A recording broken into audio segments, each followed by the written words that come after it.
Dito guys dahil boring ako mag-ML kaya naglaro ako ng ibang game tapos nakita ko itong Unicraft Your World.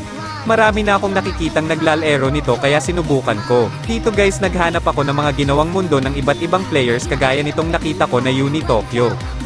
Kaya dito guys pumasok ako kasi ang Tokyo, Japan ay isa sa mga gusto kong mapuntahang lugar sa mundo. Tapos guys sa pagpasok ko ay nakita ko agad na parang nasa Tokyo, Japan talaga ako kasi ang ganda ng pagkagawa ng Uni Tokyo na ito. Tapos guys dito sa Uni Tokyo may nakita akong isang sports car na isa sa mga gusto ko makita sa personal at mabili. Tingnan nyo din guys sobrang ganda ng gumawa nitong sports car. Tapos paglakad ko ng konti ay may nakita ako ng mga magagandang sports car kaya solid ng gumawa ng Uni Tokyo na ta. Ipapakita ko din sa inyo guys yung ibang nandito sa Uni Tokyo kung saan makikita nyo yung mga nasa Tokyo, Japan din lalo na yung park dito guys ang ganda pagmasdan. Napakalinis at nakakawalang stress talaga kapag ganto ang paligid nyo, diba guys?